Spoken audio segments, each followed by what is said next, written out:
अपने खानदान को बचाने के लिए, अपने परिवार को बचाने के लिए, अपनी जेबों को भरने के लिए, अपने करप्शन के स्कैंडल्स को छुपाने के लिए इन्होंने सेकुलरिज्म को खत्म नहीं बल्कि दफना दिया महाराष्ट्र में। शिवसेना के सेकुलर है, बताओ शरद पवार साहब, बताओ राहुल गांधी क्या शिवसेना सेकुलर है? क्या तुम भूल गए 92 में क्या हुआ था मुंबई की सड़कों पर?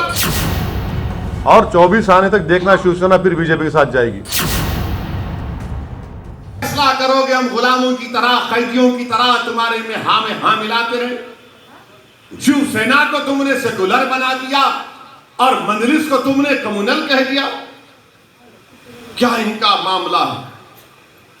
और ये तीनों की, ये 3-1 की सरकार, 3-3 मिलके सरकार चला रहे हैं और फिर बोल रहे नहीं सेकुलरिज्म को बचाना है। कौन सा सेकुलरिज्म बचाएंगे? क्या यह बात सच नहीं है कि महाराष्ट्र की विधानसभा में उद्धव ठाकरे ने असेंबली में खड़े होकर नहीं कहा था, इम्तियाज साहब अभी हालिया दिनों में कहा था ना मंदिर के बारे में, मस्जिद के बारे में, मुख्यमंत्री है।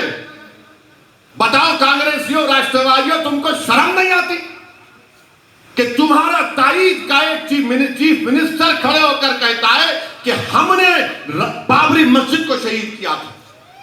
शर्म आनी चाहिए लोगों को। याद करो मुसलमानों, जब मैं तुमसे कह रहा था, याद करो मैं जब तुमसे पुकार कर कह रहा था, तुमसे भीख मांग रहा था और आज भी मांग रहा हूं कि अब तुम इन पर भरोसा मत करो, अपने आप पर करो, अल्लाह पर करो और अपने वोट का सही इस्तेमाल करो। और आपका मामला यह है कि हमारी तकरीर सुन लिए, थाली मार लिए, आंख में 2 खतरे आंसू के आ गए, आपने मुझ पर खैरात बरसा दी और घर को जाकर नहीं अब सुबह में देखेंगे। नहीं, बदलना है। इनको पहचानो, आप इनको पहचानो। अपने इख्तिदार के लिए, अपनी सत्ता के लिए, अपने खानदान को बचाने के लिए, अपने परिवार को बचाने के लिए, अपनी जेबों को भरने के लिए, अपने करप्शन के स्कैंडल्स को छुपाने के लिए इन्होंने सेकुलरिज्म को खत्म नहीं बल्कि दफना दिया महाराष्ट्र में। दफना दिया सेकुलरिज्म को कांग्रेस ने और राष्ट्रवादी कांग्रेस ने। अब क्या बोलेंगे? नहीं, मोदी को रोकना है। मेरे दोस्त, कब से फर्क पैदा हो गया बीजेपी शिवसेना में? शिवसेना के सेकुलर है, बताओ शरद पवार साहब, बताओ राहुल गांधी क्या शिवसेना सेकुलर है? और तुम सारी दुनिया के सामने जाके कहते हो कि मंजलिस को वोट मत दो। क्या तुम भूल गए 92 में क्या हुआ था मुंबई की सड़कों पर? क्या तुम भूल गए श्री कृष्णा कमीशन की रिपोर्ट को? क्या तुम भूल गए उन तमाम नफरत भरी तकारीर को? बयान करना शुरू करूं मैं, एक एक चीज, एक एक जुमला याद है।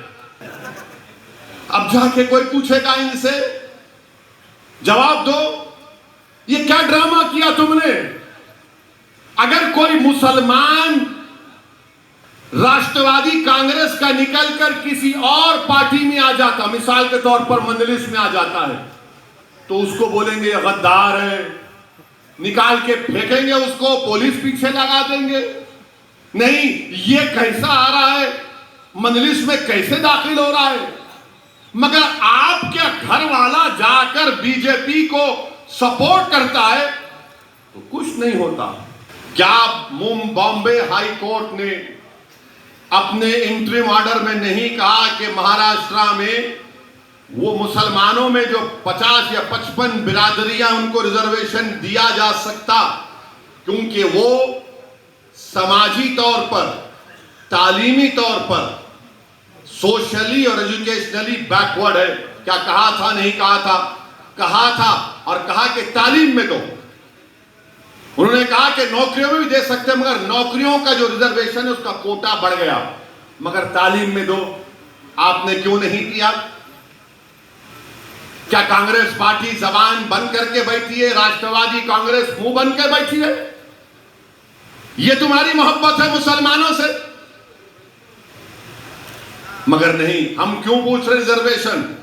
अब आप लिख लो इसको या याद रखो, ताकि अगर कोई महल्ले में कोई कांग्रेसी, राष्ट्रवादी या सैनिक आया तो उसको बोला ये बैठ जरा सुन, मेरी बर्बादी की दास्तान सुन और इसका जवाब दे।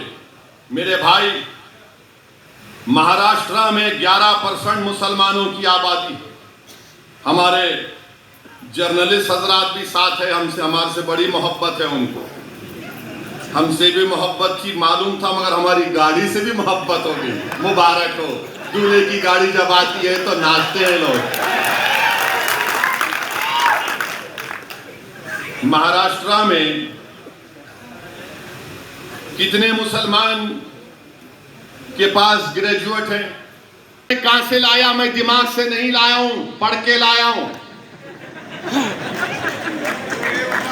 और मैं कोई ऐसा बोलने वाला नहीं हूं, मैं उसकी तरह नहीं हूं जिसने कहा था किसानों को कैनाल में पानी नहीं आया तो जाके मुंह दो, उसको दिमाग नहीं होगा, मेरे को बहुत दिमाग है।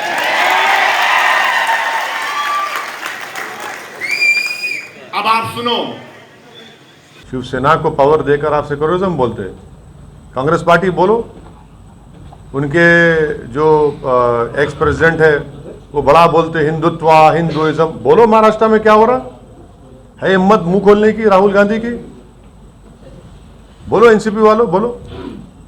हम इलेक्शन लड़ेंगे तो वोट काट रहे, हम डिमांड करेंगे कम्युनिज्म फैला रहे। आप तो शिवसेना को पावर दे दिए ना, मुख्यमंत्री बना दिया आपने उनको। माने आप हर चीज को जस्टिफाई कर सकते। आप क्या कोई ठेका लेके रखे सेकुलरिज्म का और आप हमको उंगली उठाते? तो ये तो एक्सपोज हो रहे हैं बुरी तरह से। और 24 आने तक देखना शिवसेना फिर बीजेपी के साथ जाएगी।